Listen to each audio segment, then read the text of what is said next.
businesses lack the time and technical know how to plan a virtual event.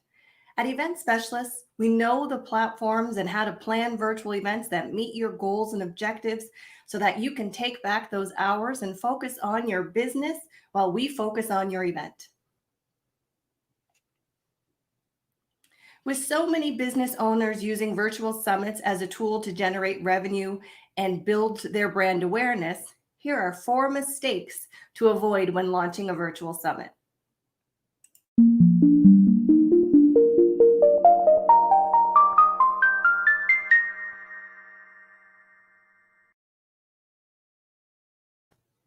Hi, I'm Mahogany Jones, founder and event producer at Event Specialists.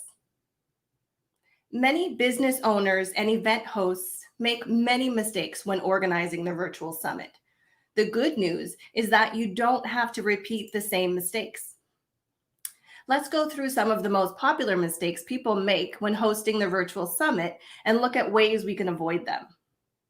The first one we see a lot of times is using the wrong platform for your virtual summit. This is a mistake that we see over and over, but it's no one's fault.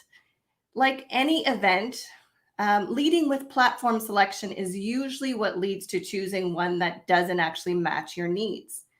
Often, the most expensive software platforms on the market aren't necessarily the best, but the same can be said for some of these new platforms that are starting to pop up. You want to check your features and see, and then based on your identified goals and wants, you want to cancel out the platforms that don't meet your criteria.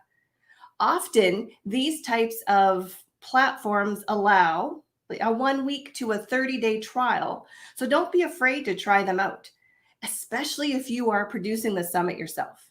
Get yourself familiar with the features and see what is the most user-friendly for you.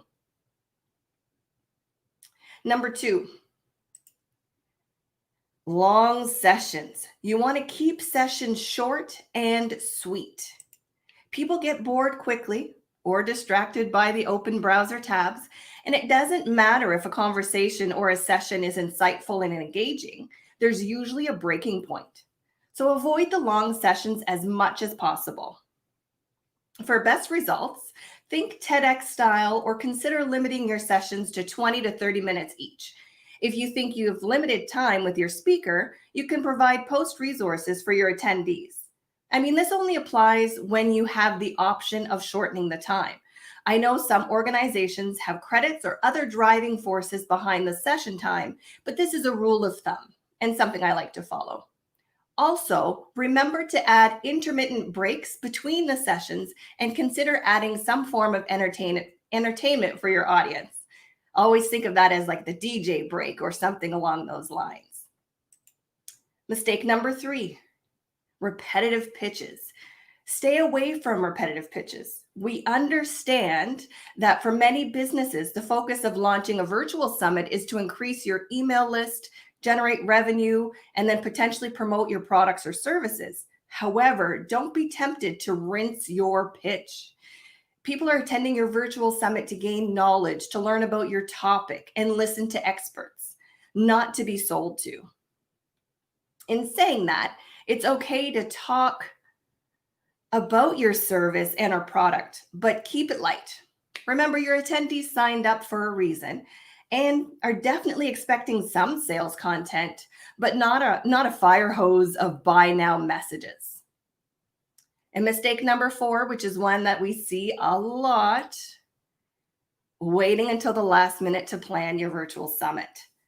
Don't wait until the last minute if at all possible. We recommend at least 90 days to prepare for your virtual summit. You want to plan your timeline with clear steps and action points. A clear plan of attack with listed tasks and priorities will help you keep on track. I also recommend keeping a spreadsheet of guest speaker communication rather than relying on sorting back through old emails. There's nothing worse than being in email hell when you're trying to find that information on a session topic or recording date. Another great option is identifying who on your team will help with the administrative tasks of putting that virtual summit together. And this can free up your time to work on other things and keep you super organized. We at Event Specialists have been producing virtual summits for years.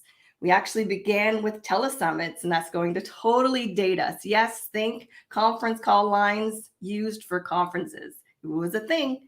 It's what virtual summits came off of. So as always, if you need any support, don't hesitate to let us know in the chat or send us a message. We're here to serve. Thanks everyone for tuning in, and we'll see you next week.